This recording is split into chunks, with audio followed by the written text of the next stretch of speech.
Sayyidina wa maulana Muhammad ibn Abdillah wa ala alihi wa sahbihi wa man tabi'ahu wa mawalah. Ashhadu an la ilaha illallah wahdahu la syarika lah wa ashhadu anna sayyidana Muhammadan abduhu wa rasuluhu la nabiyya ba'dah. Allahumma salli ala sayyidina Muhammadin an-nabiyil ummi wa ala alihi wa sahbihi wa barik wa sallim. Qala Allah ta'ala fil Qur'anil azim wa huwa asdaqul qailin.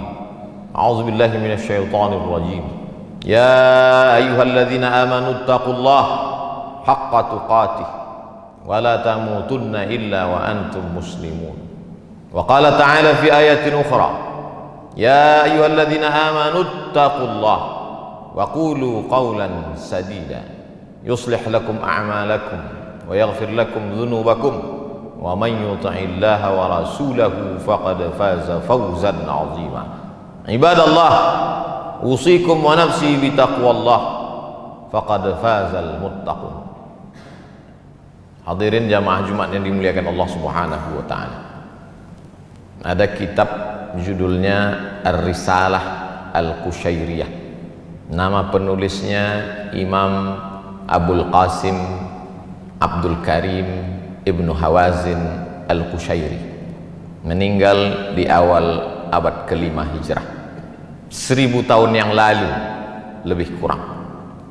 Di situ dia bercerita tentang seorang laki-laki yang soleh. Soleh artinya baik, baik cakapnya, baik akidahnya, baik akhlaknya, baik tutur kata, santun budi pekertinya. Salatnya cukup, zakatnya penuh, sedekahnya tak terhitung lagi, sopan santunnya tak menyinggung perasaan orang lain. Tapi ternyata setelah dia mati, meninggal dunia, hisabnya lama sekali.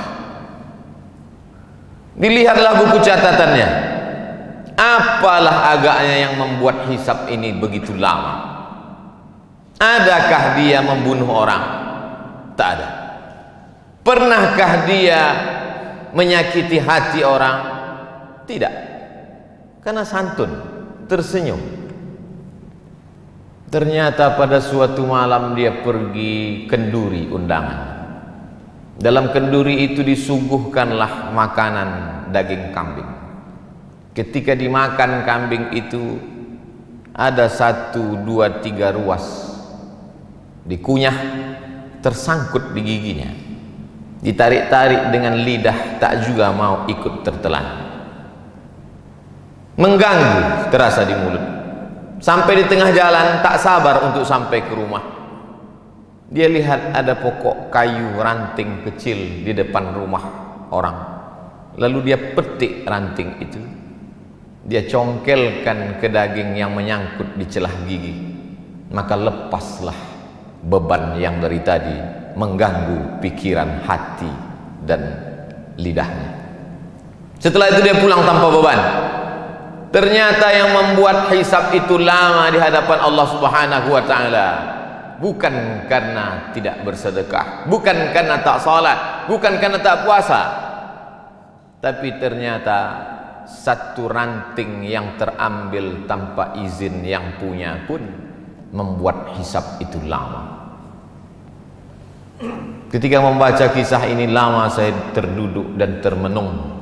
Tak pernah saya terpikir memikirkan nasib orang lain, tapi yang terpikir bagaimana agaknya nasib saya, nasib khatib, nasib pribadi di hadapan Allah Subhanahu wa taala.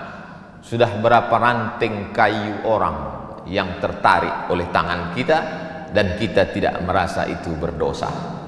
Agaknya itulah pesan dari sahabat Nabi kepada tabi'in. Sahabat yang hidup dengan Nabi, tabi'in orang setelah sahabat Nabi. Apa kata mereka? Beda kami dengan kamu adalah kami orang yang hidup bersama Nabi Sallallahu Alaihi Wasallam. Salat kami sama dengan kamu, puasa kami sama dengan puasa kamu, sedekah kami sama dengan sedekah kamu, Al-Quran kami sama dengan Al-Quran kamu. Bedanya kami melihat dosa sebesar ujung rambut itu sangat besar, dan kalian menganggap dosa kecil itu remeh-temeh saja. Oleh sebab itu hari Jumat bulan baik, agung dan mulia. Bulan peningkatan, bulan Syawal, bulan setelah Ramadan, yang diagungkan, dimuliakan Allah Subhanahu wa taala. Diberikan pula kita kesempatan hidup pada hari Sayyidul Ayyam. Merenunglah kita sejenak.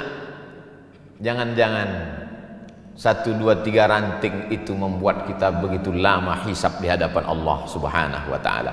Bagi yang pernah menganiaya orang, minta maaf.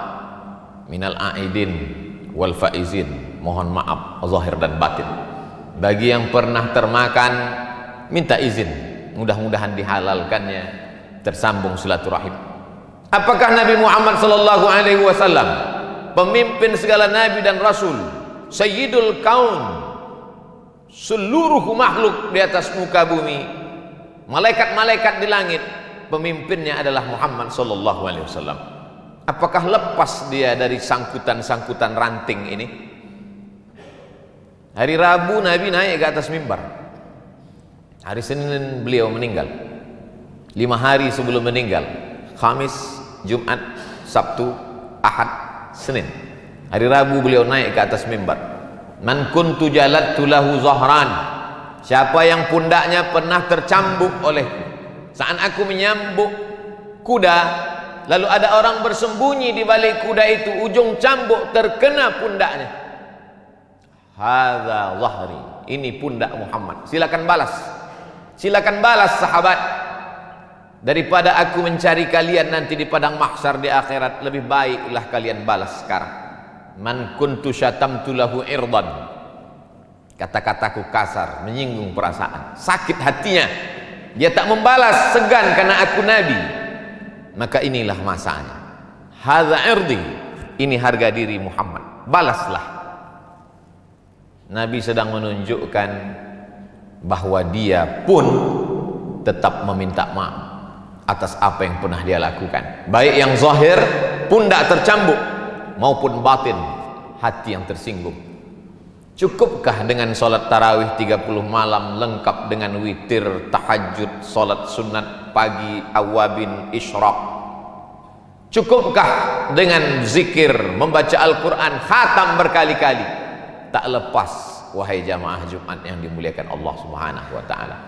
Kalaulah satu ranting membuat kita terhisap begitu lama, lalu bagaimana dengan orang yang sengaja memotong, mengambil, menggarap, menghabisi, lalu kemudian menganggap cukup tertebus dengan labbaik Allahumma labbaik, cukup ditebus dengan umrah, cukup ditebus dengan munajat di pintu Ka'bah. Begitu banyak yang membuat kita ada sangkutan-sangkutan di padang mahsyar. Makanya kata Nabi, ittaquz zulma, jangan kamu aniaya orang, jangan kamu zalimi orang. Fa inna zulma zulumatun yaumal qiyamah, karena perbuatan aniaya akan menjadi kegelapan pada hari kiamat. Mohon maaf, ada saudaraku yang digelapkan Allah di atas dunia ini, lahir dalam keadaan, maaf sekali lagi, buta, tapi gelapnya itu ada hikmah. Matanya tak pernah berdosa, di akhirat dia akan terang benderang. Tapi ada orang-orang yang di dunia ini terang benderang melihat, dan di akhirat dia komplain, ya Rabbi lima hasyartani a'ma wa qad kuntu basira. Mengapa aku dibangkitkan dalam keadaan buta, padahal dulu aku di dunia bisa melihat? Allah menjawab, laqad atatka ayatuna, ayat-ayat kami telah sampai kepadamu. Nabi Muhammad sudah menyampaikan, meninggal Nabi diwarisi oleh para ulama, al-ulama warasatul anbiya, tapi kau tak pernah mau tahu. Atatka ayatuna fanasitaha, ayat-ayat kami sudah kami turunkan tapi kau lupa. Fakadzalikal yauma tunsa, orang yang lupa maka hukumannya dilupakan. Jangan pernah lupa dengan security kita, cleaning service, office boy, tukang cuci, tukang kebun kita. Mereka orang-orang yang kita remeh-temehkan, kita rendahkan. Berapa tetes peluh keringatnya kita telan, mereka hanya tersenyum saja. Dia akan datang menghadap. Di musim COVID-19 ini kami tidak ada uang tambahan, Pak. Anak kami juga perlu bayar uang sekolah, karena wabah tetap ada, sekolah libur tapi uang sekolah tidak libur. Mereka hanya mampu tersenyum kalau kita katakan, Orang-orang kaya yang hebat dan gagah perkasa itu akan berkata, tidak ada uang, gaji ditunda. Mereka tidak melawan, mereka hanya tersenyum. Mereka hamba Allah yang lemah. Tapi ingatlah, hisab kita terlalu lama. Irhamu man fil ardi yarhamukum man fis sama. Berkasih sayang kamu kepada hamba-hamba Allah yang lemah di atas dunia, maka Allah akan sayang kepada kamu. Seorang laki-laki duduk di dekat Nabi Muhammad sallallahu alaihi wasallam. Nabi duduk memeluk cium Sayyidina Al-Hasan dan Sayyidina Al-Husain, anak kesayangan buah hati Fatimah, pernikahan dari Sayyidina Ali bin Abi Thalib radhiyallahu anhum ajma'in. Apa kata si Arab Badui yang duduk di samping Nabi? 10 anakku, satu pun tak pernah kucium. Apa jawab Nabi? Man la yarham la yurham, man la yarham la yurham. Siapa yang tak ada rasa kasih sayang kepada makhluk, maka tak akan mungkin turun kasih sayang Allah kepadanya. Bahwa kita banyak silap, salah dan dosa, ya, jangan putus asa. Karena ayat yang pertama dalam Al-Quran, Bismillahirrahmanirrahim, dengan nama Allah Maha Kasih dan Sayang. Kedatangan Nabi Muhammad SAW untuk apa? Wa ma arsalnaka illa rahmatan lil alamin, menjadi rahmat bagi semesta alam. Oleh sebab itu, bagi yang merasa silap, salah, dosa, ranting-ranting kayu, maka itu semua akan terlepas dari hisab kalau kita mau meminta maaf. Dan ciri orang bertakwa adalah wal afina 'anil nas, mau memberi maaf. Tapi ada orang yang angkuh dan sombong, merasa sudah menjadi penghuni surga karena begitu banyak infak, wakaf, zakat dan sedekahnya, lalu kemudian menganggap itu hanya remeh-temeh semata. Maka ingatlah, sesungguhnya tak ada yang bisa menolong kita di hadapan Allah. Yauma yafirrul mar'u min akhih, saudara kandung pun akan lari. Wa ummihi wa abih, mak kandung, ayah kandung pun tak bisa menolong. Wa sahibatihi wa banih, istri dan anak-anak pun tak bisa membantu. Likulli imri'im minhum yauma idzin sya'nun yughnih, karena semua orang sibuk mempertanggungjawabkan segala yang pernah dia lakukan. Termasuk yang akan dipertanggungjawabkan adalah ranting-ranting tadi. Khutbah Jumat sulit untuk ditangkap karena situasi dan kondisi, tapi insya Allah keyword kata kuncinya mudah saja. Pulang jamaah Jumat ke rumah, ingat satu kata, ranting kayu, yang remeh-temeh dan sepele, tapi dapat menyebabkan kita terkena hisab begitu lama. Yang menyampaikan nasihat belum tentu lebih mengamalkan daripada yang mendengarkan. Boleh jadi yang mendengarkan lebih dulu selamat daripada yang menyampaikan. Siapa yang paling mulia di antara kita hari ini? Khatib tidak lebih mulia, imam belum tentu mulia. Inna akramakum indallah, yang paling takut kepada Allah, itulah yang paling mulia. At-taqwa hahuna, takwa itu letaknya di sini kata Nabi, bukan pada sorbannya, bukan pada jubahnya, bukan pada titelnya. At-taqwa hahuna, at-taqwa hahuna. Kalau ada rasa takut dalam hati, segera meminta maaf kepada manusia, meminta ampun kepada Allah, mendapatlah dia husnul khatimah. Tapi yang angkuh dan sombong, merasa cukup dengan amal, la yadkhulul jannah, tak masuk surga. Man kana fi qalbihi mithqala habbatin min khardalin min kibrin, ada sombong sebesar biji sawi. Barakallahu li wa lakum fil Qur'anil azim, wa nafa'ani wa iyyakum bima fihi minal ayati wadh-dhikril hakim, wa taqabbala minni wa minkum tilawatahu, innahu huwal ghafurur rahim.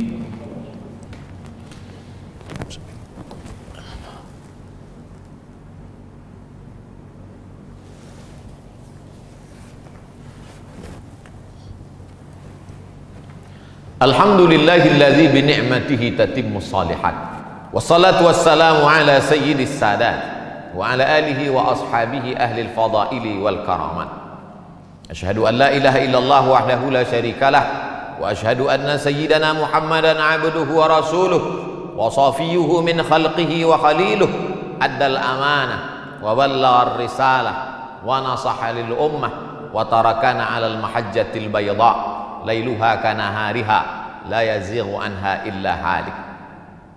Qala Allah Ta'ala fil Qur'anil Azim wa huwa asdaqul qailin. A'udzu billahi minasy syaithanir rajim. Bismillahirrahmanirrahim. Wal 'ashr.